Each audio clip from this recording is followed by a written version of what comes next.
Obrigado.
cumprimentamos e convidamos ao palco o conferencista antropólogo Roberto da Mata, acompanhado pelas professoras Silvana Seabra e Candice Vidal e Souza.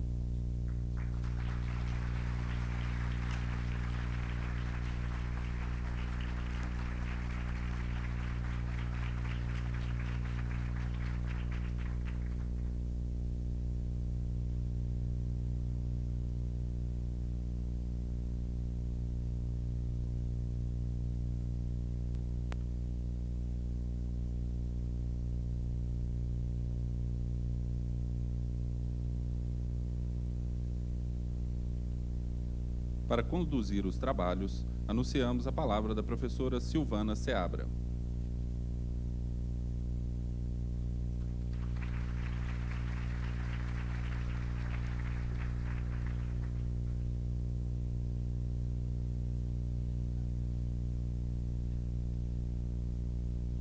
Bom dia a todos. É um prazer para todos nós da universidade. Temos o professor Roberto da Mata aqui. Eu acho que é dispensável muitas apresentações. O professor da Mata é bastante conhecido entre nós. Os nossos alunos leem textos diversos do professor, que produziu diversos trabalhos conhecidos entre nós. Eu vou fazer algumas menções bastante rápidas. Enfim, o professor andou muito na contramão da formação das discussões político-sociais desse país, tendo se formado no Rio de Janeiro, mas depois tendo se encaminhado aos Estados Unidos, formou na Harvard, fez o seu PhD lá, né, professor, e depois trabalhou na Notre Dame durante muito tempo, no Instituto Kellogg's, tendo sido autor de vários trabalhos. Eu vou mencionar só alguns deles. O Mundo Dividido, a Estrutura Social dos Índios Apinaié, que acho que é o único trabalho que eu conheço que eu trabalho com índios, né? Tem um outro também. Depois um trabalho que é bastante conhecido, que os nossos alunos conhecem bastante, que é Carnavais, Malandros e Heróis, por uma sociologia do dilema brasileiro, que é um trabalho onde ele coloca, eu acho que, se estiver bastante correta, a sua estrutura, digamos, da sua tese sobre o Brasil. Depois um livro também bastante conhecido, que faz Brasil, Brasil, que é um livrinho pequenininho. O livro Relativizando, uma estrutura à antropologia social bastante teórica. A Casa e a Rua, Espaço, Cidadania, a Mulher e a Morte no Brasil, também bastante conhecido. E, bastante recentemente, o professor, no ano passado, publicou um livro sobre trânsito, que é um livro de encomenda do Estado do Espírito Santo, sobre a morte e a violência no trânsito no Brasil, que é um tema bastante difícil e espinhoso, e o professor trouxe à luz uma difícil, digamos assim, discussão, que é a responsabilidade de todos nós no trânsito, como que o trânsito é visto, ou simbolizado, ou significado, como nós significamos o trânsito. O nome desse livro é Fé em Deus e Pé na Tábua. Por que o trânsito mata tanto no Brasil? Se não me engano, o último trabalho do senhor, né?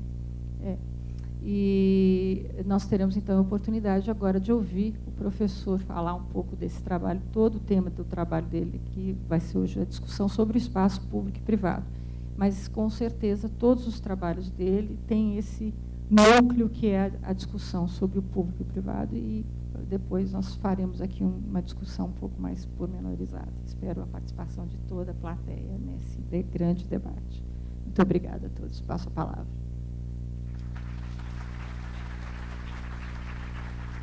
Esse negócio é bom. Em primeiro lugar, bom dia para todos. Eu fico muito feliz. 9h30 da manhã, numa sexta-feira. Se fosse 9h30 da noite, não tinha ninguém.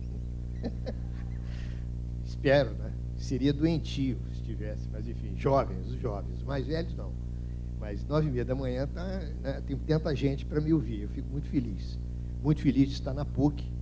Eu acho que as PUCs, apesar de tudo, né?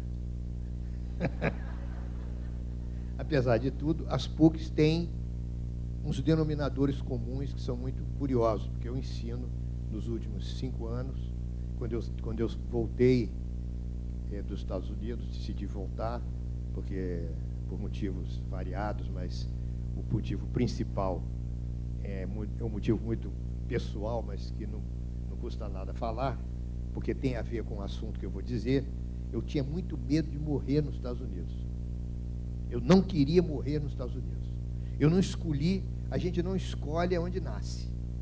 Como não precisa ser nenhum Schopenhauer para descobrir. Não precisa ler Platão, né? O pessoal da USP lê Platão para descobrir isso, né? Não precisa ler Platão, nem Aristóteles, e nem Hegel, né? A gente não escolhe onde nasce. Esse é um problema. A gente é chamado, tem a ver com a estrutura dessa palestra, né? Eu chamo o axioma de Shakespeare, né? O Shakespeare, naquela peça dele, Como Gostais, em inglês é As You Like It. É uma comédia, é uma peça considerada leve pelos especialistas de Shakespeare, porque é uma peça que termina bem, termina em que todo mundo se casa, é um final feliz. Os amantes, os namorados se encontram, tudo dá certo, etc.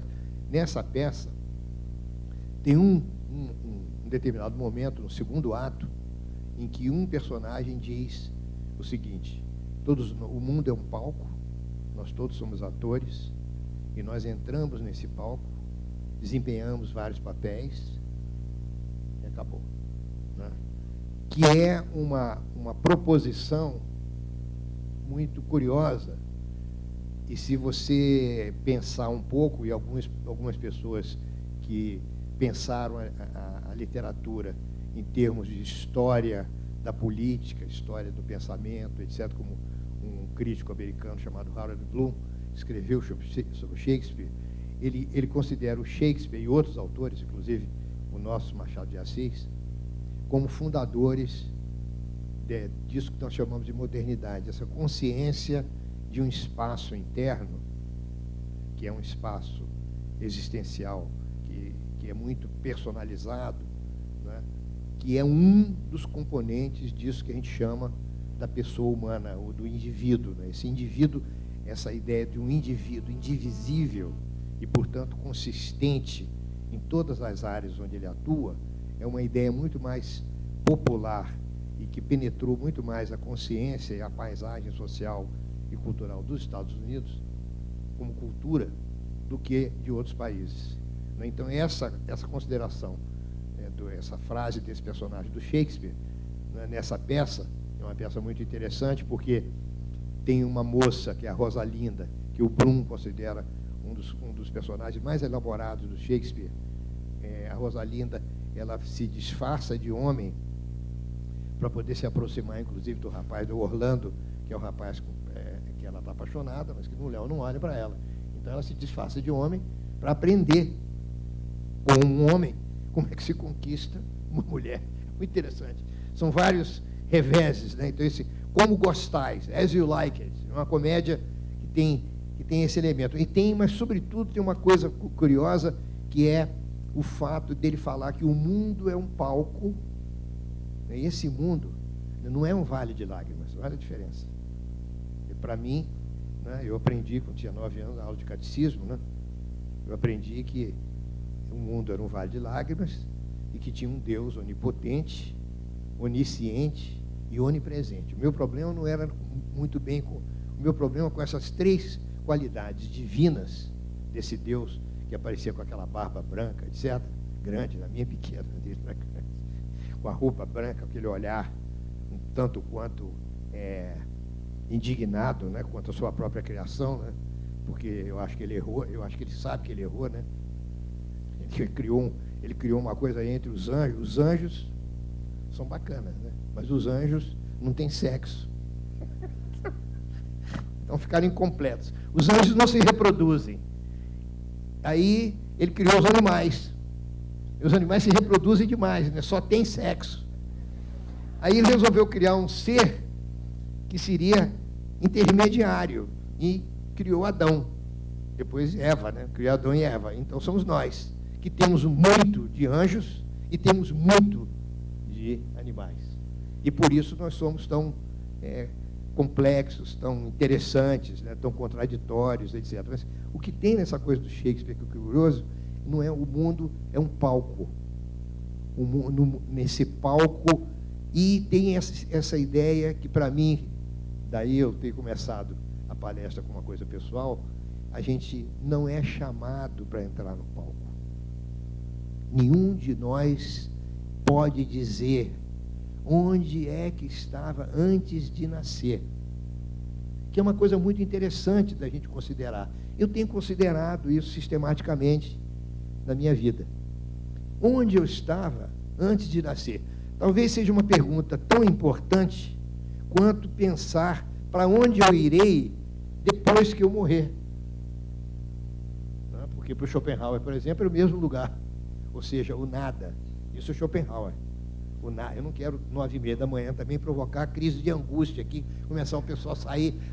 O que aconteceu? Mas não te assistiu, aparece o professor da mata, tem que tomar um tranquilizante. Me dá um Valium. Não estou querendo chegar nesse ponto, que a gente ouviu chorinhos maravilhosos e tudo. Não é isso. Mas é uma pergunta importante. Se o mundo é um palco, primeira coisa que eu traduzindo esse axioma do Shakespeare em sociologuês, né, é a ideia muito clara de um limite, né, de uma fronteira. Nós existimos em um palco. Então tem um mundo que é visível, que é exatamente esse mundo no qual eu estou no centro agora, nesse momento. Estou no centro com todas as atribulações e as responsabilidades de estar no centro, né, de ter provocado uma expectativa, de qual o tal do Roberto da Mata vai falar. Então há uma expectativa de que eu diga algumas coisas que tenham que necessariamente ter alguma relevância, se a conferência tiver sucesso. Então esse centro, né, o palco é um centro. Vocês estão vendo uma dimensão da minha pessoa, que é uma dimensão exterior. Eu estou desempenhando um papel, uma parte, como dizia o Shakespeare no original em inglês. Nós todos desempenhamos várias partes no decorrer desse drama, mas eu não fui chamado para vir para esse mundo. Se eu soubesse, eu não sei se eu viria, com toda sinceridade. Se eu soubesse, eu não sei se eu não ia, se eu tivesse um anjo, né, ou se eu tivesse no Nosso Lar, né, que eu acho que muita gente viu o filme, né? Eu tenho assistido o filme em pedaços na televisão, né? Se eu tivesse com os espíritos superiores ou os anjos, e você quer ir para esse mundo? Eu posso dar uma olhada na nossa televisão astral? Pode. Aí eu ia olhar, eu não sei se eu quero, porque não é muito fácil a trajetória. A condição humana não é uma condição muito fácil. Ela tem ela é um constante debate, um constante diálogo, não é, uma corda bamba entre a felicidade e a infelicidade. Outro dia eu estava na academia, não é academia de letras não, academia de ginástica. Eu falei academia, pessoal, eu estive na academia de letras segunda-feira, fiz uma palestra lá. Mas eu estava na academia de ginástica e um rapaz virou para mim, um cara com a maioria de vocês aí, né, tudo tatuado, né, bacana, eu acho bacana, não estou falando porque eu não gosto, não, eu acho bonito, sobretudo as meninas. As tatuagens. Professor, eu tenho uma tatuagem aqui. Bom, o rapaz com o braço todo tatuado, que leva tudo muito a sério, corre, anda na máquina e tal. Aí ele virou para mim e estava muito perturbado. Ele estava perturbado, não sei se por causa dos acontecimentos que a gente tem lido no jornal, que tem a ver com a nossa vida pública, queda de ministro, essa coisa toda, né? Muito que a gente chama de corrupção, né? Corrupção. E agora apareceu uma palavra que eu acho uma palavra totalmente idiota no jornalismo, os malfeitos. Parece coisa de professora primária. Olha, Joãozinho, você fez um mal feito. Eu vou te dar 3 palmadas. Malfeitos. Malfeito não é corrupção, isso é sacanagem, é roubalheira, é coisa muito séria. entendeu? Que a gente tem que olhar, por mais que possa doer, não é olhar como a gente tenta olhar o sol. Não pode olhar durante muito tempo para não queimar os olhos. Não pode criar essas coisas, não pode deixar que isso continue. A gente tem que tomar uma atitude. Mas, de qualquer maneira, ele falou para mim, como é que a gente faz, né? Como é que a gente faz para viver nesse país, não sei o quê, tanta infelicidade? Aquela coisa ficou na minha cabeça, eu falei, é difícil e tal. Imagina, eu estou no meio da minha rotina lá de exercício para ver se eu consigo demorar um pouco mais na minha saída do palco, né? Porque eu não vou chegar lá. Eu estou na entrada ainda, né? Vou chegar na saída. Aí, depois a ficha caiu melhor e tal. Eu aquilatei o que eu queria dizer. Eu falei para ele, olha, deixa eu te falar uma coisa. Hoje é sexta-feira. E era uma sexta-feira. Hoje é sexta-feira. Então você vai sair, você vai encontrar com a sua namorada, você vai tomar um chopp, uma cerveja, um vinho, né? Então, pensa também na felicidade. Porque a infelicidade está colada na felicidade. E a felicidade está colada na infelicidade. Então, esse palco, esse lugar, que a pessoa, se tivesse perguntado para nós, né, a gente provavelmente iria hesitar um pouco, porque a gente ia dizer assim, mas será que eu vou saber combinar esses dois polos, os polos dos momentos felizes e gozosos, que são muitos, são razoáveis, mas eles passam. Mas, em compensação, a infelicidade e o sofrimento também passa. Também desaparece. E o tempo, como disseram alguns escritores, né, mas um dos escritores que eu li, que mais me tocou em relação a essa questão de que o tempo é a cura de tudo, de uma maneira muito concreta, foi essa de Queiroz. Na trilogia, na grande trilogia do Essa de Queiroz, que é a Ilustre Casa de Ramírez, Primo Basílio e o Crime do Padre Amaro. E o final, né, não tem uma solução. O Crime do Padre Amaro é um padre que comete, que tem um filho com uma moça que se apaixona por ele. Então, todos os três livros, um é um incesto, né, e o outro, o Primo Basílio, foi feito, acho que muita gente lembra, porque foi feito no programa de televisão, é um adultério, né?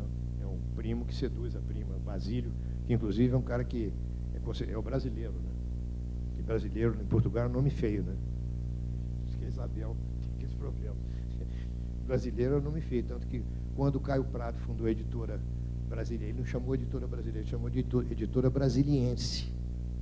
Porque brasileiro não era um adjetivo, né, um substantivo, mas era um adjetivo também muito pesado, que os brasileiros eram considerados malandros, etc, etc. Então, nesse palco, ninguém foi chamado para entrar.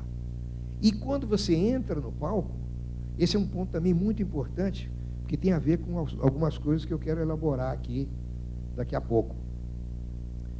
Você não inventou o drama que você entra. O drama não começou quando você nasceu. Isso também é uma outra ilusão do individualismo moderno e da nossa onipotência moderna. A gente achar que a gente pode, o Brasil começou comigo. O Brasil começou com você. Muito menos com o seu grupo, com o seu partido político. O Brasil já existia. Foi o Brasil que inventou. Esse drama brasileiro existia antes de nós. Estou dizendo que a gente deve ficar de braço cruzado? Absolutamente. Você vai participar no drama, mesmo que você fique de braços cruzados. Aliás, uma forma de participação no drama é ficar de braço cruzado. É possível também ficar de braço cruzado, e até, eu diria, para ser mais paradoxal do que eu já estou sendo, de que ficar de braços cruzados em alguns momentos é um grande papel, porque está todo mundo agitado, está todo mundo achando que tem uma solução, e você dizer que não tem solução, é uma solução, naquele momento, é um ponto de vista importante para dar perspectiva para os outros, que é o que acontece nessa peça, essa comédia. A Rosalinda, quando ela trocar de papel, é importante. Né?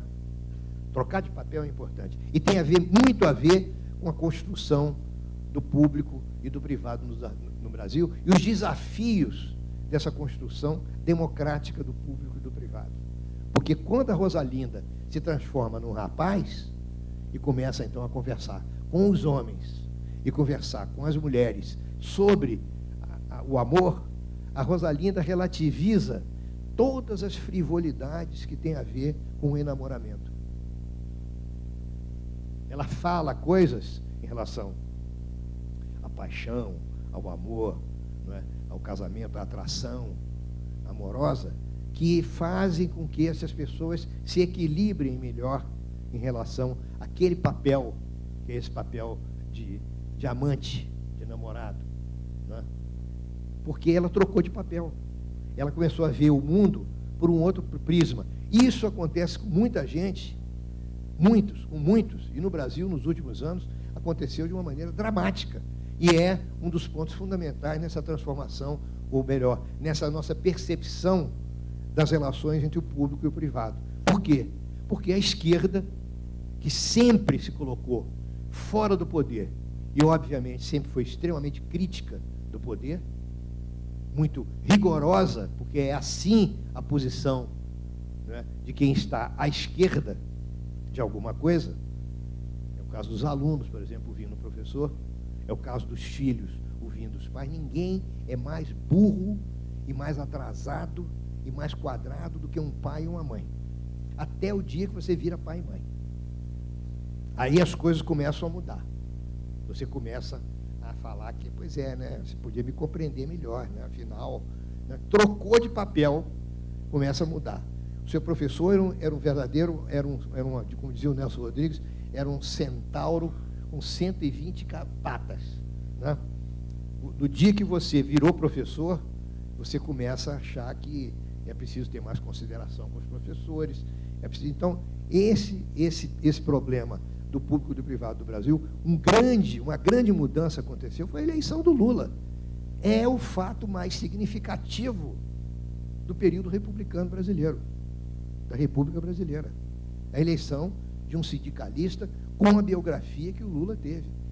Não sei quem leu Lula, Filho do Brasil, aqui, mas se não leu, deve ler, porque é uma vida absolutamente trágica, dramática, para dizer o mínimo. E esse cara chega a ser presidente da República. E é um homem que, obviamente, joga o jogo político partidário muito bem, se elege presidente da República. E se elege presidente da República depois de um outro presidente que fez uma reforma financeira e uma reforma do Estado brasileiro, acabando com um banco que era podre, fortificando o Banco Central, criando agências reguladoras, etc., que são elementos importantes na administração da vida pública, como são os policiais, como são, por exemplo, os gerentes de restaurantes, como são os reitores, os subreitores, ou coordenadores de curso numa universidade. São as pessoas que aparecem para controlar, para dizer, olha, pode sentar aqui, não pode sentar ali, coisas que nós não temos muito no Brasil. Controladores. A gente não gosta desse negócio. De uma pessoa que senta nos restaurantes, a maioria dos restaurantes europeus, restaurantes em outros países, você antes de sentar, está escrito assim, espere para você ser sentado numa mesa. O que te dá uma ideia de que nesse drama, esse é o ponto básico, esse drama existe uma coisa chamada limites. Os papéis sociais impõem limites aos seus atores. Os papéis sociais não pertencem aos atores. Eles são ocupados pelos atores que morrem, mas os papéis ficam. Isso é uma coisa, lição número 1, sociologia, curso de antropologia social número 1. Né? Todos nós entramos num drama, se desenrola, a gente não escolheu para entrar, esse drama tem uma estrutura que a gente, quando começa a abrir os olhos para o mundo, a gente descobre, poxa, mas papai briga muito com mamãe, meu pai ama profundamente minha mãe, eu não sou tão importante para os meus pais quanto um é importante para o outro. Isso é a experiência de muitos aqui. Outros já têm uma experiência oposta. O mais importante para eles sou eu e os meus irmãos. A relação entre os dois depende da minha vida. Toda a felicidade deles está depositada em mim. Isso é um outro aprendizado. Um outro aprendizado. Meu pai e minha mãe se se esbofeteiam o tempo inteiro. É impossível. Então, se você está numa casa desse tipo, além do pai e da mãe, tem os avós. Eu, por exemplo, quando abri os olhos para o mundo, era uma casa de gente que tinha nascido na Bahia, tinha passado por Manaus, tinha chegado em Niterói.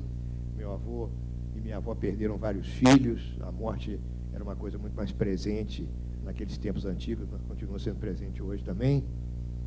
E eram meus tios, era uma família extensa, então era um drama que não era só o drama que talvez ocorra mais hoje em dia, de uma família nucleada, o pai, a mãe e os filhos.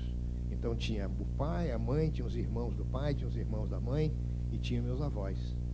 A minha avó adorava jogar, meu avô era um desembargador aposentado, tinha aquela postura de juiz, né? Todo juiz, todos os papéis, esse é outro ponto importante para a gente falar do mundo público, todos os papéis deformam os seus atores, a menos que exista um diretor para dizer, olha, você não pode, você está exagerando naquela interpretação que você está fazendo quando você faz papel de motorista, você exagera um pouco, você não é o Edson, o Fittipaldi, você não é aquele alemão que ganha o Grand Prix, né, de Mônaco, você é o Zé da Silva que mora em Belo Horizonte. Em Belo Horizonte você tem um carrinho que é uma merda. Então acho melhor você tirar o pé do acelerador. E outra coisa, você não é o dono da rua. O papel de motorista implica em outros papéis. O papel de cliente de um bar implica que existe nesse bar outros clientes que têm tantos direitos àquele espaço quanto você tem. A gente remete novamente a essa questão do palco. Que palco é esse? Esse palco, que é o palco da realidade social, em geral, ele está dividido em quase todos os lugares do mundo, se não em todos os lugares do mundo. Ele está dividido nitidamente numa área exterior, que é uma área pública, que tem a ver com a rua, com a praça, com a cidade em geral, com papéis que são públicos, como o de cidadão, o papel de motorista, o papel de eleitor, o papel de pagador de imposto. Todos nós exercemos esses papéis, alguns de maneira muito rápida, de maneira periódica, mas exercemos esses papéis permanentes que sustentam essa estrutura. Amigo, parente. No Brasil, capitais, né? Imagine se você vivesse no Brasil, se não tivesse amigos, se não tivesse parentes, se não tivesse a área, que é uma área íntima, que é separada desse espaço público, que é a área da casa, onde você tem limites de outro tipo. Existem limites, mas são limites de outro tipo. São limites muito mais complexos, são limites que não estão escritos em regulamento, não existe nenhuma casa brasileira, que eu saiba, a não ser talvez na casa de algum sujeito bastante neurótico, que tem escrito o regulamento da casa de fulano de tal. Né? Aqui na casa tem que comer assim, tem algumas regras, por exemplo, na minha casa, onde eu fui criado, e depois na casa que eu criei, que eu inventei, ninguém almoçava sem camisa. Podia dar um mau calor, mas todo mundo tinha que botar uma camisa. Uma vez apareceu meu filho, um dos meus filhos se rebelou, né? Tentou fazer a sua pequena revolução leninista, né? Mas por que eu não posso? Tal. Aí minha mulher foi muito... Falou assim, você acha interessante se eu viesse comer sem minha blusa? Curto e grosso. E absolutamente pé no chão. Absolutamente pé no chão. Aliás, é uma característica das pessoas bem resolvidas, né? Tem que procurar muita... É porque o psicólogo tal falou, não, pé no chão. O dia que a minha filha perguntou para nós, no carro, isso é uma nota de rodapé, né? Perguntou, mas é importante que eu fale isso para vocês, sobretudo para os jovens, porque essa pergunta vai... Isso são as coisas que os professores não ensinam, mas conferencista pode ensinar. Mas professor não ensina, ninguém ensina para a gente. Minha filha perguntou para mim e para a mãe. os 3 meninos atrás no carro, era um Fusquinha. Agora todo mundo dirige carro automático e tal, né, com som estereofônico. Era um Fusquinha. Aí perguntou assim, mamãe, papai, vocês ainda trepam? Falando a pergunta dela, pergunta de uma menina de 10 anos, 11 anos. Aí, o meu filho mais velho botou a mão na cabeça, como é que você é um idiota? Como é que você pergunta isso? Ele como garoto, já tinha provavelmente tido alguns 40, um curso completo, né, de seminários sobre essa questão, que é uma questão crucial. É uma questão crucial para a nossa transformação, para a nossa passagem do papel de criança para o papel de adulto, né, nesse palco. É crucial você saber, né, você admitir, não é saber, porque saber você sempre soube, senão você não existiria. Porque todo mundo tem aulas de educação sexual, né, tem aulas dos espermatozoides. Falar de espermatozoide entrando no óvulo é uma coisa, falar no pai e na mãe fabricando o espermatozoide e o óvulo é outra, completamente diferente. O que acontece para produzir o espermatozoide, né, é completamente diferente. Então, eu fiquei meio assim, estava dirigindo, minha mulher respondeu, porque o problema dela não era propriamente se a gente continuava, se a gente tinha sexo, era um problema que logo em seguida ela perguntou, era a quantidade, como que controlava.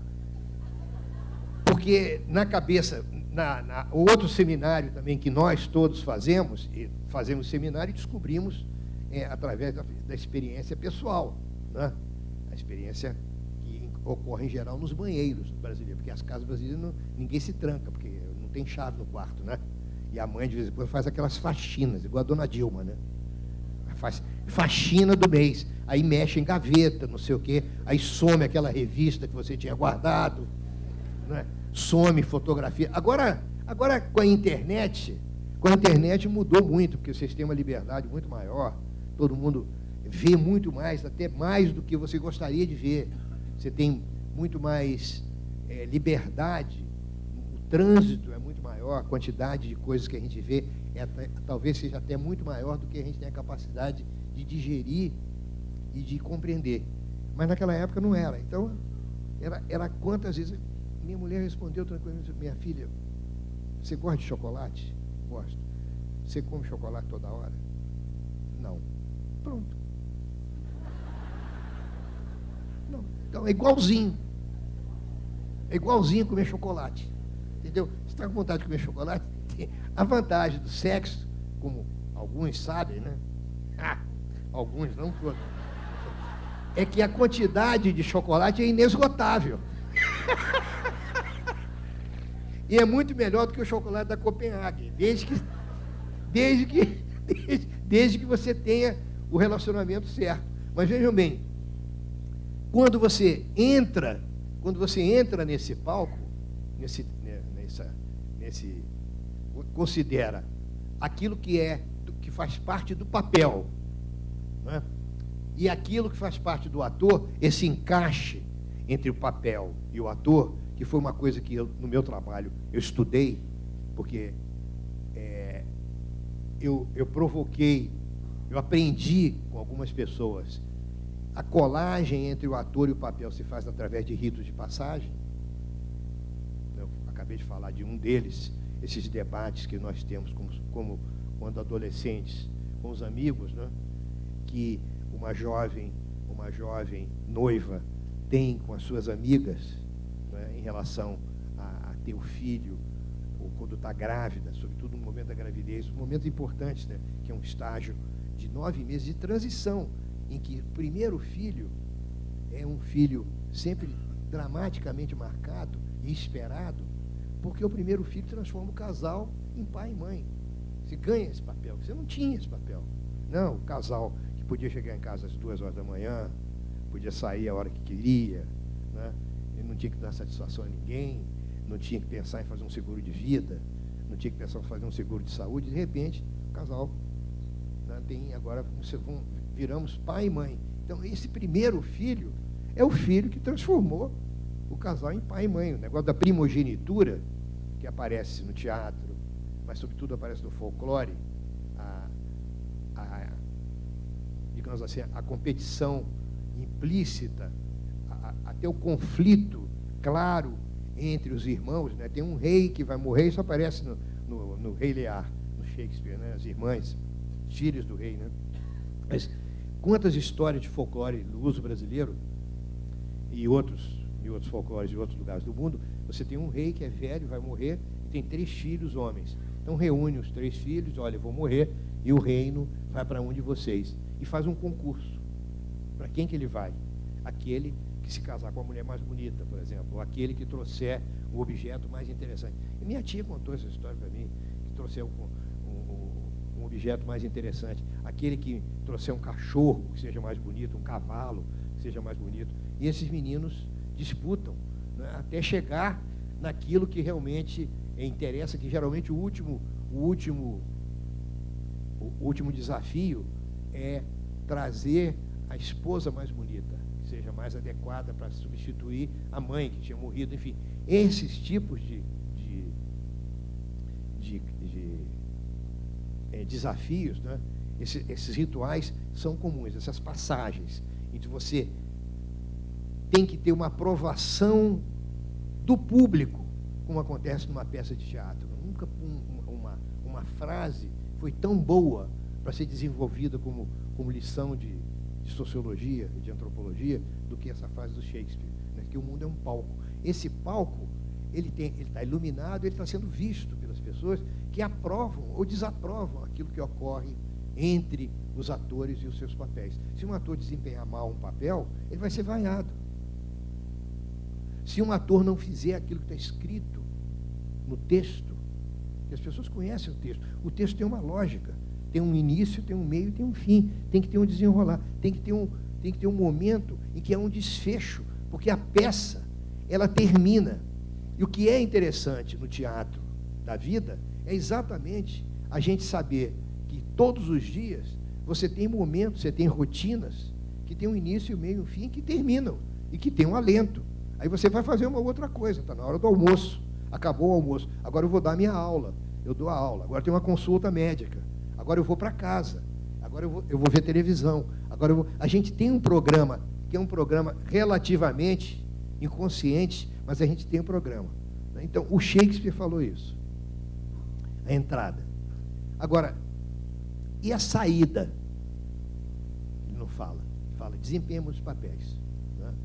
E tem muitas entradas e saídas, ele diz isso. Mas tem um momento em que a gente também sai do palco. Esse momento de saída do palco a gente não sabe. No teatro a gente sabe. Bacana do teatro, né? É que o cara morre e depois ele morreu, mas morreu de brincadeira, né? Fingiu que morreu, porque o ator está fingindo de morto. Na vida real, nós não sabemos quando é que vai acontecer essa saída, mas a gente sai. E aí, entre a entrada que não foi escolhida e a saída que a gente não quer escolher, que a gente não quer sair, cria-se um espaço que é, do ponto de vista filosófico, sociológico, antropológico importante, que é a questão dos limites. Essa questão que a gente pouco discutiu no Brasil. Os limites do papéis, que a gente não ensina. O que eu posso fazer? Eu sou estudante, até onde eu posso ir? O que é suficiente para o papel de professor? O que é suficiente para ser um brasileiro bem-sucedido? Eu preciso roubar 30 milhões da prefeitura virando prefeito? Ou basta ser um bom prefeito e ter um carro? Quantos automóveis eu quero ter? Eu preciso ter um BMW de último tipo ou não? Essas são questões. Quantas gravatas eu tenho que ter? 40 mil gravatas? 30? 20? Tem que ser italianas? Quantos óculos eu quero ter? Essas perguntas são perguntas fundamentais que se colocam quando uma sociedade começa a despertar para uma modernidade que ela não teve. Porque o Brasil, até a proclamação da República, foi uma sociedade de senhores e de escravos e de aristocratas e comerciantes. Todos portugueses. Todo mundo regido pela lógica do direito tradicional português, que são os códigos, o Código Manuelino e o Código Filipino. Não sei se alguém já teve oportunidade de olhar esses códigos aqui, que só foram reformulados no Brasil no final do século XIX, impressionante, que regulavam até o uso de máscara. Proibia, por exemplo, negócios entre parentes, porque sabia que ia dar briga, né? Como nós sabemos, né? Negociar com cunhado, você está ali, cuidado, né? Se arrebentou. Cunhado é mortal, né? Cunhado é mortal. Cunhado, pior que a mulher fica sempre do lado do cunhado, né? Irmão. O irmão dela. Se você virar presidente da República ou prefeito de Belo Horizonte, a primeira coisa que você vai nomear são seus cunhados. Porque senão você não dorme com a mulher. É punido. Greve de sexo. Ou nomeia meu irmão, ou você vai dormir no sofá. Porque o quarto é sempre da mulher.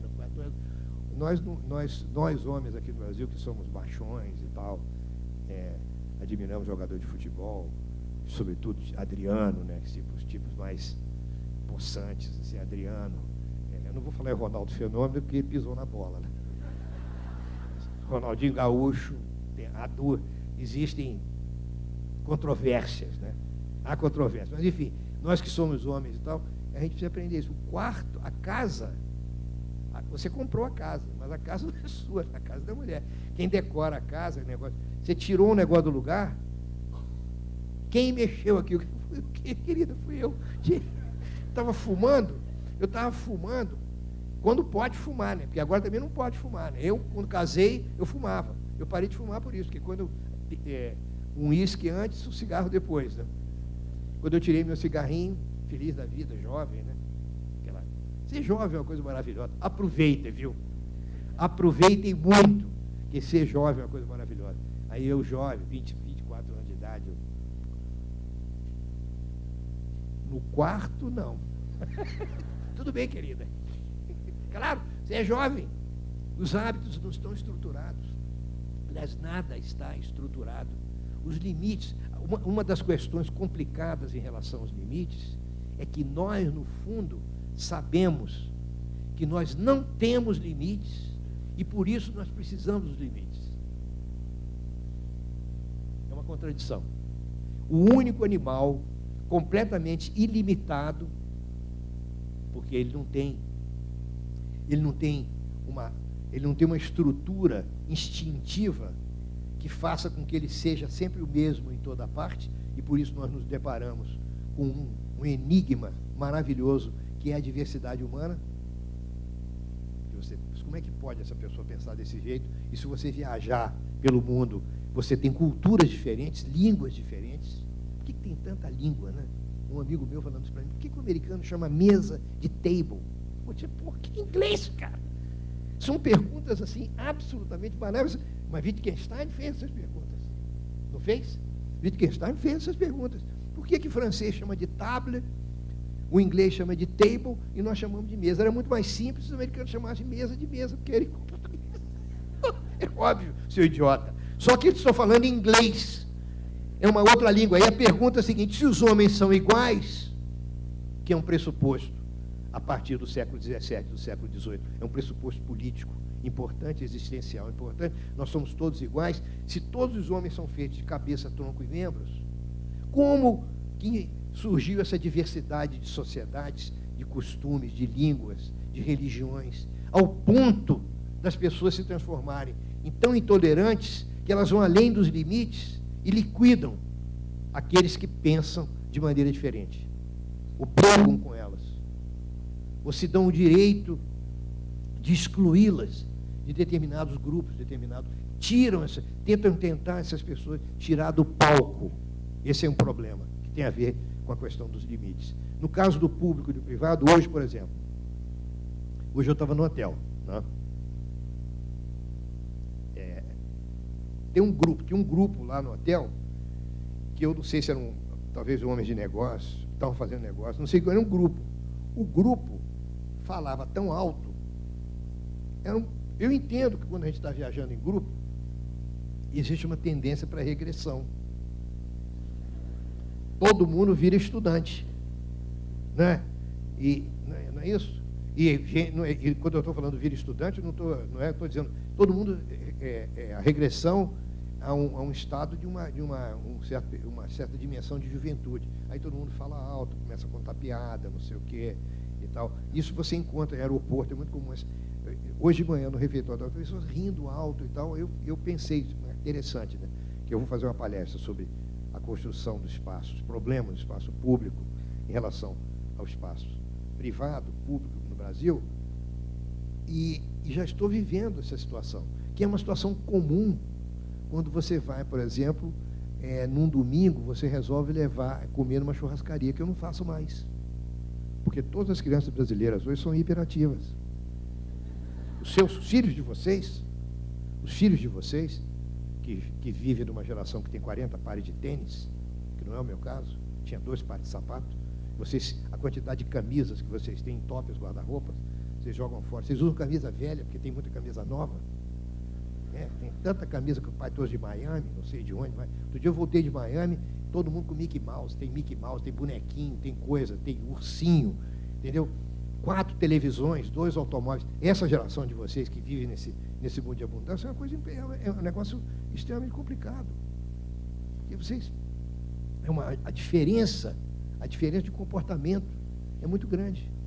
Mas quem viveu num tempo que as coisas eram mais reduzidas, tinha mais controle, a gente tomava uma cerveja, comia, não podia ir em todos os lugares, não tinha cinema em casa. Então, essas são diferenças transformações no palco que são extremamente importantes. E o controle, né, eu não sei se era maior ou menor, porque é muito difícil falar nisso, mas eu acho que o sentido do limite era muito grande. Mas hoje, por exemplo, eu não vou mais à churrascaria domingo, o restaurante domingo, porque as crianças não são controladas mais. Não tem mais uma ideia de que deixa a criança fazer, porque ela vai aprender sozinha, não sei o quê. Este garotinho que está dando pontapé na canela do garçom é o futuro Palocci. Esse cara vai virar um Antony Garotinho na política. Entendeu? Porque ele não tem controle nenhum, ele pode fazer o que ele quiser. Ele vai dar um jeito. Com ele vai ser diferente. Porque esse também é uma outra maneira de pensar. Comigo é diferente.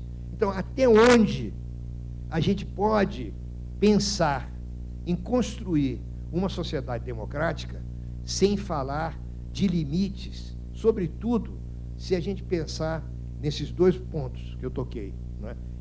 Esse drama brasileiro foi um drama que existiam senhores escravos, que eu acho que a gente pensou pouco sobre esse assunto, para o meu gosto, pensou muito pouco sobre esse assunto, porque quando a gente fala de trabalho mal remunerado, obviamente tem a ver com esse componente que está embutido na história brasileira, sobretudo trabalho manual, trabalho doméstico mal remunerado.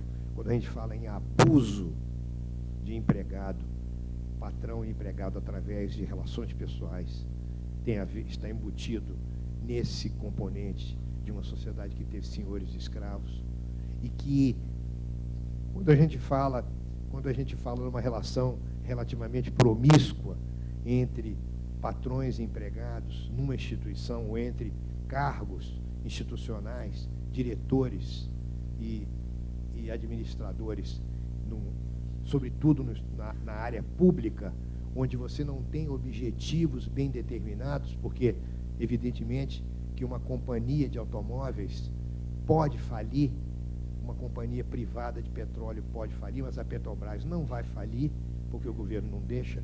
Um banco pode falir, mas o Banco Nacional de Desenvolvimento Econômico não vai falir, porque o governo não deixa esse banco falir, a menos que o governo vá também à falência. E hoje o que nós estamos vivendo é isso. Não é nações que estão explodindo e se destruindo, porque eu sou do tempo que se discutia a inviabilidade de estados nacionais, que a arrogância eurocêntrica e americana era tão grande que o pessoal dizia, não, mas o Paraguai, a Bolívia é um estado inviável. Hoje, nós não estamos... E depois, se um estado inviável, os estados podem desmoronar. Se desmoronam os estados, né? Caso, talvez, do Oriente Médio no momento. Mas pior ainda do que isso, quer dizer, um outro momento que nós estamos vivendo agora, são sociedades tradicionais e potências se dissolverem, porque ficaram insolventes do ponto de vista financeiro, gastaram mais do que podiam, deram às suas populações um estilo de vida que essas populações são incapazes de manter. Não é um detalhe de um texto que eu li de um grande economista americano, num debate na Academia de Ciências e Letras dos Estados Unidos, em que esse sujeito diz o seguinte: a média da dívida interna americana dividida por casas, por residências nos Estados Unidos, dá uma média, cada residência americana deve $450 mil.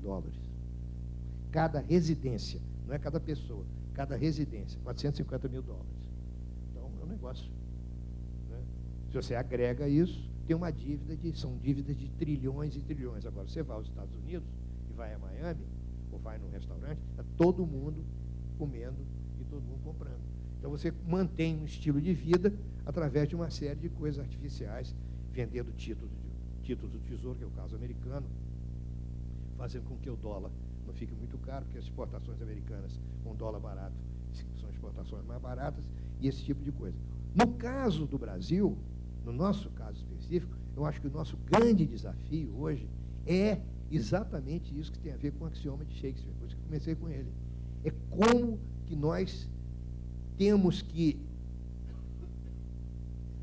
nos conscientizar do fato de que nós ocupamos diferentes papéis, que esses papéis exercem coerção sobre nós como seus ocupantes, eles demandam de nós determinadas competências que nós temos obrigação de fazer face a essas competências. E um outro dado que é importante, quando esses papéis são papéis públicos, como é o caso de professor, como é o caso de prefeito, de senador, de vereador, de ministro, de presidente da República, de deputado, etc., nós somos gestores da coisa pública. E aí entra num ponto importante, né? Que é aquela ideia, que até hoje era uma ideia suportável e até interessante. Diz, o que é o espaço público? Não, o que é essa praça? O espaço público pertence a todo mundo, é aquilo que é de todos. E aí vem o colorário brasileiro. Se é de todos, não é de ninguém. Se não é de ninguém, quem chegar primeiro toma conta. E assim você tem as apropriações, não é, de terrenos públicos por certos prefeitos, por certos governadores. Você tem a venda de ações preferenciais para amigos de determinadas pessoas. Você tem concorrências viciadas, porque você não tem uma administração pública desenhada para essa calibragem entre pessoas e papéis. Você tem uma coisa muito mais aberta e muito mais solta. Isso é tanto mais grave quanto a gente sabe que até a proclamação da República, que foi uma proclamação feita na base de um golpe de Estado, em que você não teve um debate, você não teve uma guerra, estou falando que guerra é bom, não, mas não teve um combate, nem ao menos simbólico ou ideológico, para proclamar essa República. Você teve discursos inflamados e tal, e o Pedro II, que era um sujeito todo especial, enfim, tinha uma personalidade muito curiosa, ele se surpreendeu. Mas como que esses loucos estão querendo proclamar a República? Foi a opinião que ele deu. Como é que esses loucos querem proclamar a República? Era uma loucura proclamar a República, na cabeça dele não havia como. A República era uma coisa que ele não acompanhava o que estava acontecendo, no caso do Rio de Janeiro. Essa República foi proclamada, obviamente, numa matriz aristocrática. E eu acho, hoje eu estou claramente convencido, absolutamente convencido, de que o Estado brasileiro é feito para gerenciar a coisa pública, mas também tem uma outra função que é importante, que é aristocratizar os seus membros.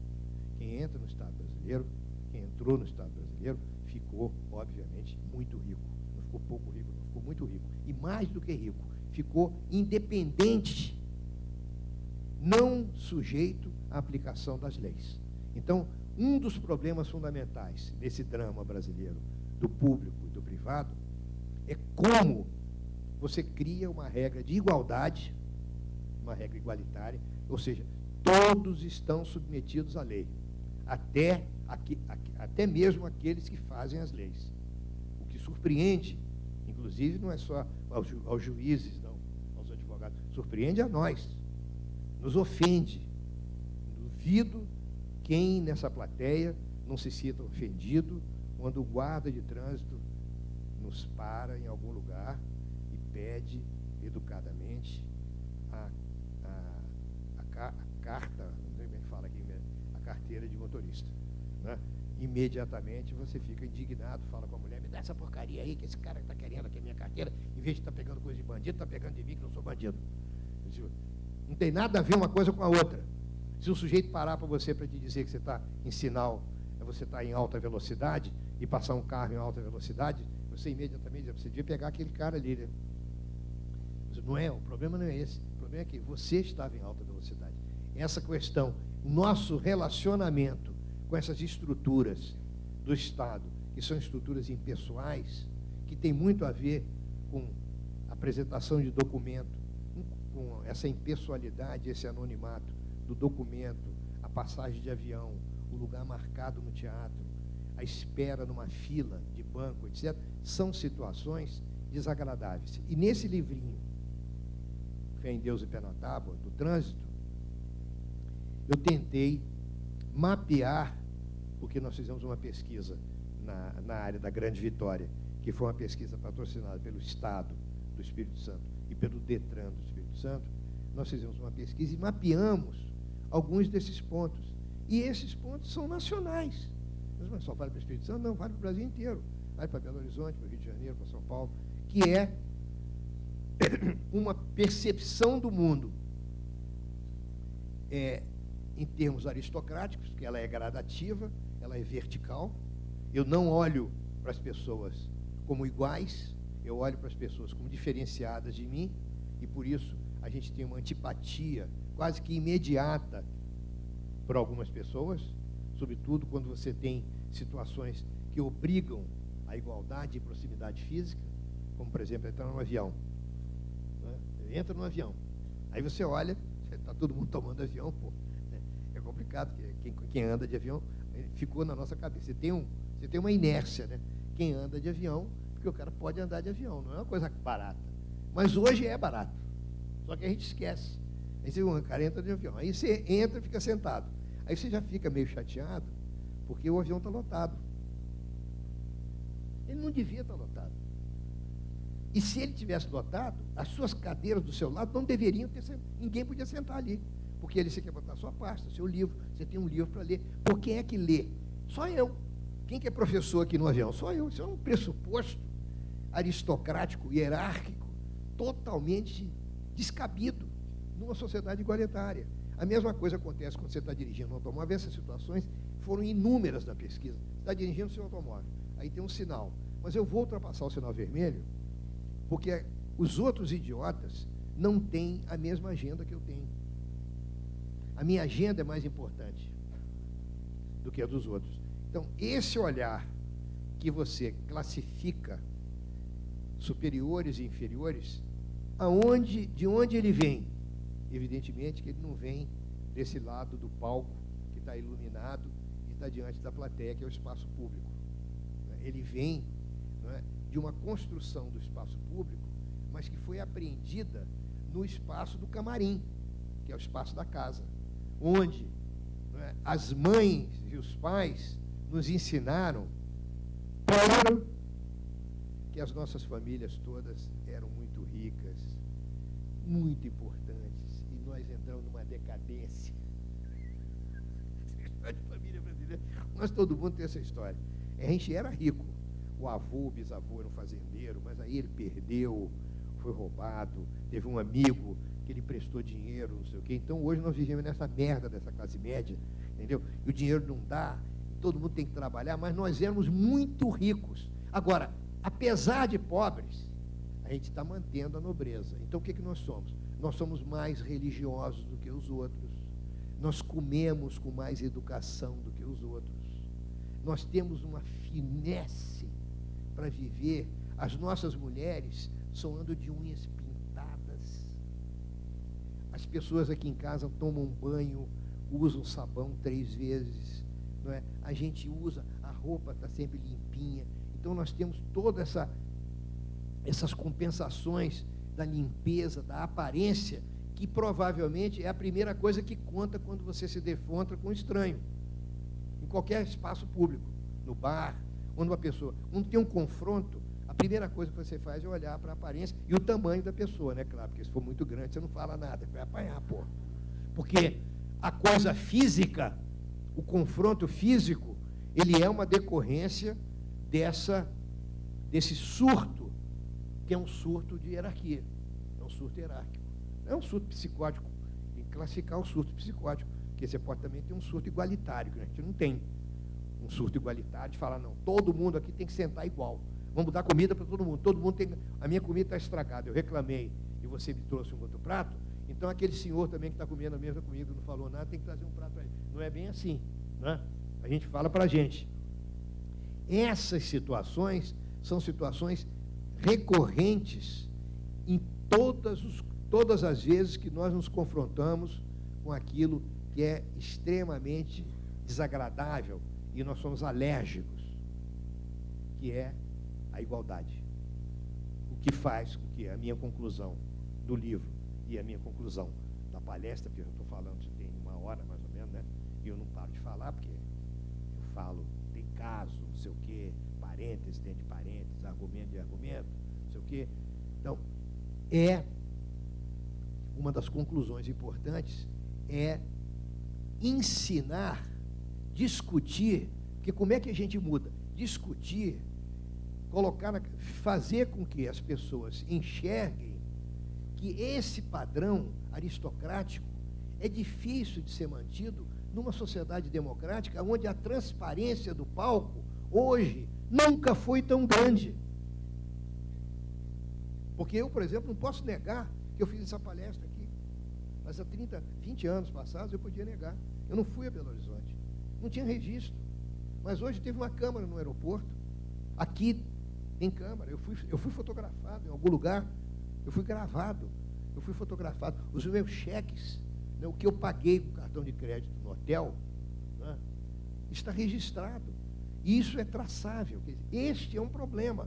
E isto entra em conflito direto com esses lugares onde nós aprendemos a ser especiais, que é, sobretudo, o lugar da casa, da família e dos amigos, onde você tem uma ética, que é uma ética, óbvio, eu vou chamar de tradicional, porque eu não tenho uma outra palavra, mas é uma ética, que, melhor dizendo, melhor do que falar em tradicional, uma ética que não é igualitária, ela é anti-igualitária.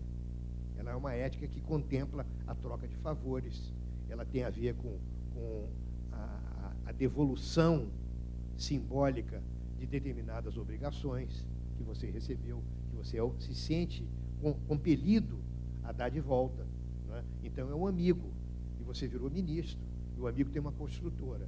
Então, é muito natural que esse amigo com uma construtora que é capaz ganhe a concorrência, não é? E eu, em vez de dar para ele 5 milhões, eu dei 20 milhões. Aumentei um pouco, mas não aumentei muito. Esses preços que você subfaturou, que depois você superfatura, são normais. E há muito dinheiro correndo na sociedade, porque a sociedade cresceu, ela produziu, ela hoje é uma moeda. O Brasil hoje é um país importante, quer dizer, o Brasil é um país hoje globalizado. Não é? Então, os negócios se multiplicaram. Não é mais uma fazenda, não é mais uma província, um lugar pequeno. Então, este é o ponto, a meu ver, que é o ponto crítico, o ponto-chave para a gente entender, quer dizer, para a gente desembrulhar esse pacote que a gente chama de corrupção, de mal feito. Todos os malfeitos brasileiros, eles têm como centro, eles não são mal, por exemplo, o Nader, o Ralph Nader, ele denunciou nos Estados Unidos nos anos 60 e nos anos 70 as grandes corporações que fabricavam automóveis. Ele foi o primeiro cara que levou a consciência americana à questão dos automóveis, que os fabricantes de automóveis tinham a obrigação de substituir os carros, de fazer recall de automóveis, se esses carros apresentassem algum defeito, o que não era concebível para os fabricantes. Os fabricantes eram os donos dos automóveis. Você comprava o carro que você queria. Você comprou um Chevrolet, tem um defeito no freio, cada dono consertava. O Neider, não. A responsabilidade é daquele que construiu esse carro em massa. E hoje a gente vê no jornal, é comum o recall de automóveis, não é verdade? Nos Estados Unidos até aumentaram o recall dos automóveis dos políticos. Na Califórnia, você pode fazer recall, que isso é um fantasma na política brasileira, é o demônio, né? Isso é a aparição do diabo. Não imaginou você poder fazer um recall aqui, do prefeito de Belo Horizonte, do vereador, fazer um recall de um deputado? Não, vamos fazer um recall, vamos votar contra. Nós votamos no cara, ele não deu certo, a gente vota para tirar ele. Não é os milicos que estão tirando, não é fascista que está tirando, não. Somos nós, somos eleitores, que igualitariamente estão tirando. Nós votamos ele numa competição igualitária e vamos tirá-lo também numa votação, que é uma votação de indignação. Os americanos fizeram isso. O Ralph Nader fez. Recolheu os... Isso era impensável na sociedade americana e na sociedade capitalista. Hoje, você tem esse elemento, né, que é muito interessante, comparando com o que Marx escreveu, de maneira absolutamente genial, original e brilhante, sobre o fetichismo da mercadoria no século XIX. Porque hoje, quando você compra um produto, né, tem até o número de horas que os operários levaram para fazer aquele produto. Porque tem todas as informações sobre o produto. Né? Então, só falta dizer qual é o valor, o custo de fabricação. Que aí você pode calcular quanto é que o cara que está vendo, o comerciante, está ganhando em cima de você. Coisa que a gente também se recusa a fazer no Brasil, porque tem os impostos embutidos e tem um debate sobre isso, né? Seria interessante a gente saber quando compra uma camisa, quando compra um automóvel, quando compra um disco, um DVD, um livro, quanto está embutido de imposto ali dentro. Porque nos Estados Unidos, em muitos estados, quase todos os estados, você tem isso aqui é imposto estadual, imposto, né? A gente não sabe. Mas esse ponto é um ponto matriz, porque o que acontece no Brasil não é uma falcatrua, não é um acordo por baixo do tapete entre uma companhia privada, uma corporação, e um membro do governo, um senador, um ministro, não. É governo com os amigos das pessoas do governo. É aí que é o centro da coisa.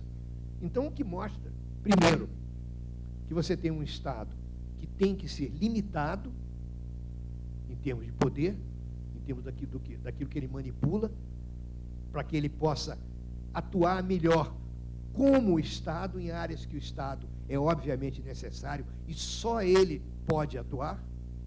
Esse é o primeiro ponto. E o segundo ponto, que é um ponto importante, é a questão dos limites de que uma pessoa tem quando ela ocupa o papel de governador, de prefeito, de deputado federal, de deputado estadual, de senador, que nós ainda não fizemos a grande revolução, que é pensar nesses papéis como serviços que essas pessoas estão prestando a nós, e não o contrário.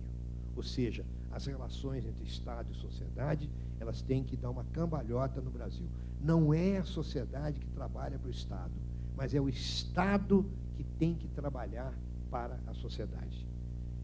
O prefeito tem que ser um servidor da cidade de Belo Horizonte. Um vereador tem que ser um servidor da cidade na qual ele foi eleito vereador.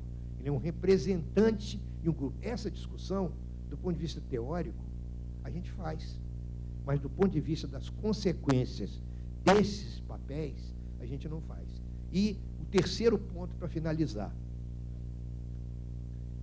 Os papéis têm que ser honrados por esses atores.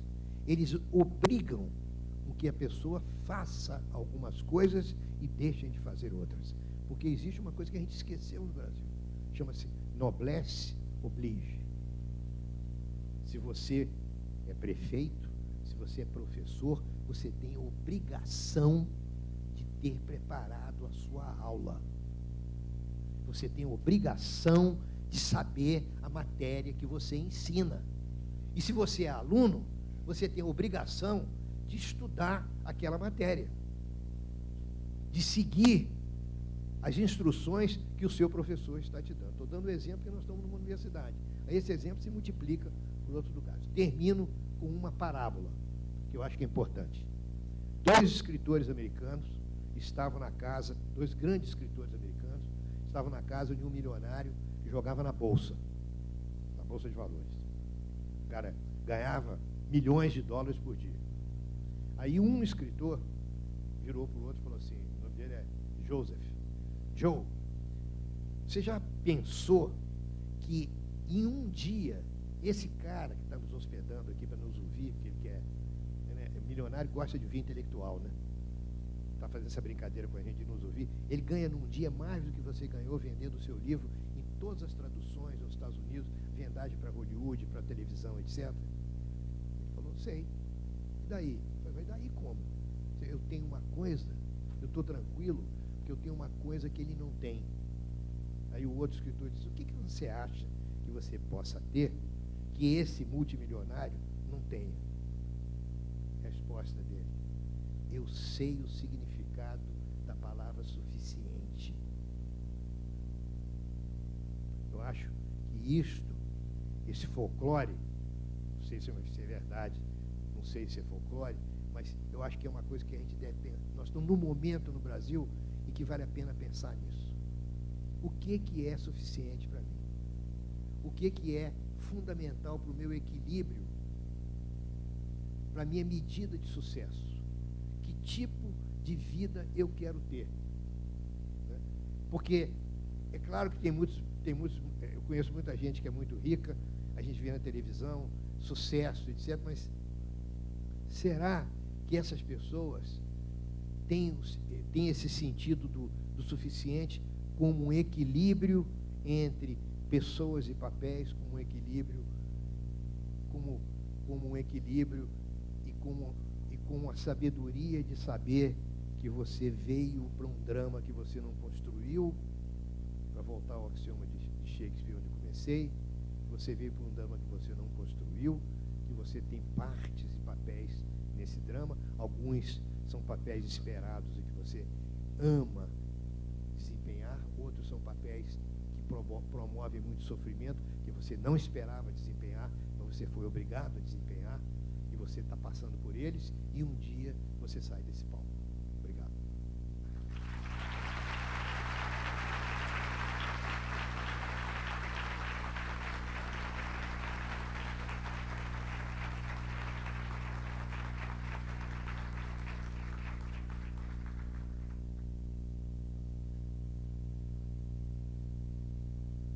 Há 10 anos, a ABTU nasceu para lutar pelo aprimoramento da TV universitária. Uma TV de qualidade, com uma programação diferenciada. A ABTU leva a sério a missão de defender os interesses dos associados e o desafio de incentivar a diversidade e estimular a arte, a educação, a ciência, a cultura e o entretenimento. Representatividade. Este é o conceito-chave de uma associação democrática que busca parcerias sólidas e ganha cada vez mais espaço no cenário sociopolítico e cultural. A Associação Brasileira de Televisão Universitária é o canal da qualidade, do compromisso social e da diversidade de conteúdos e ideias. A BTU 10 anos. Televisão Universitária, este é o nosso canal.